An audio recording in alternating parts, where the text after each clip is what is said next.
नमस्कार मंडळी, सोनाली किचन कट्टा रेसिपी चॅनलमध्ये तुमचं मनापासून स्वागत करते। तर आज अगदी मस्त कलरफुल रेसिपी घेऊन आलेली आहे। टरबूज किंवा कलिंगडच्या सालीपासून आपण मार्केटसारखी घरच्या घरी ही कलरफुल अशी टूटी फ्रूटी कशी बनवायची तीही मी या व्हिडिओच्या माध्यमातून शेअर केलेला आहे। त्यासाठी व्हिडिओ स्किप न करता बघा। व्हिडिओ आवडल्यास चॅनलला नक्की लाईक शेअर सबस्क्राइब करायला विसरू नका, कारण माझा नवीन चॅनल आहे त्यामुळे एक सबस्क्राइब नक्की करा।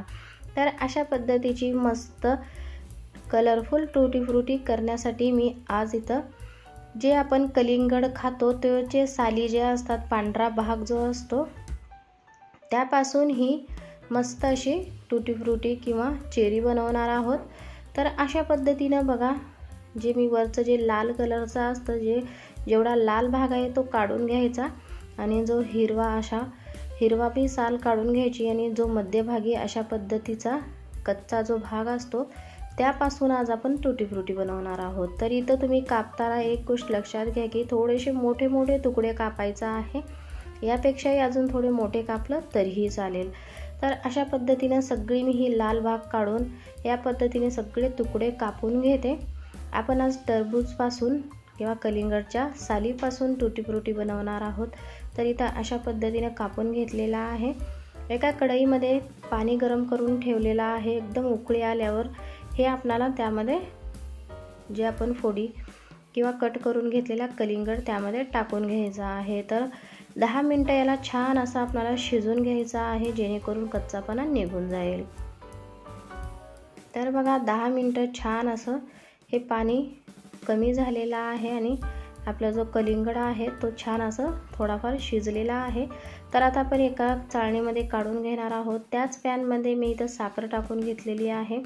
साखर तुम्ही जेवढं कलिंगड आहे त्यानुसार अंदाजे टाकू शकता, किंवा 1 वाटी जर ते कलिंगडच्या फोडी असेल तर अर्धी वाटी साखर टाका, त्यामध्ये अर्धी वाटी पाणी टाकून छान असं पाक तयार करून घ्यायचा आहे आणि जे आपण नेतळायला ठेवली होती फोडी चाळणीमध्ये ते ह्यामध्ये टाकून घ्यायचं आहे। तर ह्या साखरेच्या पाकामध्ये किंवा साखरेच्या पाणीमध्ये आपल्याला हे छान असं शिजून घ्यायचं आहे, जेणेकरून गोडपणा तयार होईल।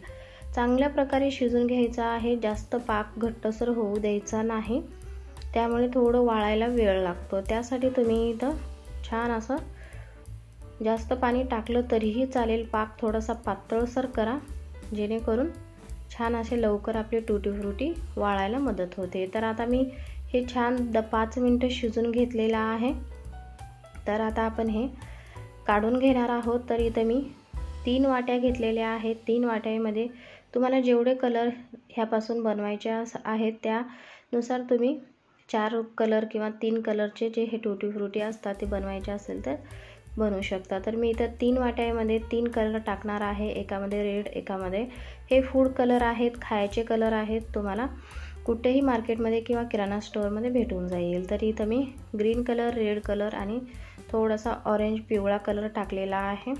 तर थोडंसं कलर टाकून हे छान असं आपल्याला मिक्स करून घ्यायचं आहे, जेणेकरून छान आपल्या फोडींना कलर लागला जाईल। तर हे आता सगळं मी अशा पद्धतीनं करून आपल्याला हे 3 ते 4 तासासाठी किंवा रात्रभरासाठी ठेवलं तरीही चालेल, पण मी अगदी 3 ते 4 तास ठेवलेला आहे। 2 तास ठेवलं तरीही चालेल, छान आपलं हे कलरफुल फोडी तयार होतात। तर आता आपण हे अशाच पद्धतीने सगळं मिक्स करून 4 तासासाठी बाजूला ठेवून देणार आहोत, त्यामुळे छान कलर चढला जातो। तर बघा 4 तास झालेले आहेत।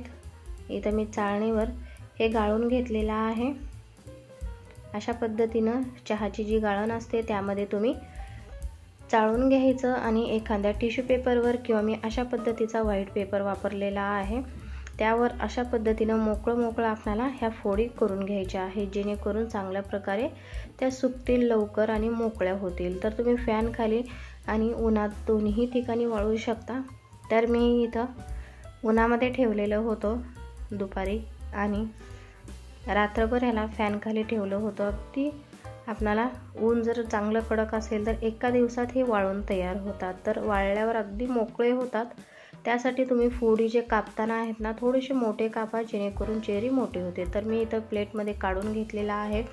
3ही कलरच्या ज्या चेरी आहेत मिक्स करून घेतलेल्या आहेत अशा पद्धतीच्या आपण मार्केट स्टाईल घरच्या घरी चेरी तयार केलेल्या आहेत। ते पण कलिंगडचा जो साल असतो त्या फोडी आपण फेकून देतो त्यापासून मी हे बनवलेलं आहे। नक्की तुम्हीही ट्राय करून बघा। ही रेसिपी अगदी झटपट होणारी आहे, मुलांना खाण्यासाठी किंवा केकमध्ये टाकण्यासाठी। अनेक वेगवेगळ्या रेसिपीमध्ये आपण चेरी आणतो, ते मार्केटमधून न आणता अशा पद्धतीनं तुम्ही घरच्या घरी बनवू शकता। ही झटपट होणारी आगळी वेगळी रेसिपी तुम्हाला कशी वाटली मला कमेंट्स करून नक्की सांगा। अशा झटपट होणाऱ्या व पारंपरिक पद्धतीने बनवलेल्या रेसिपी मी अपलोड करत असते। नक्की जाऊन माझ्या चॅनलला व्हिजिट करा।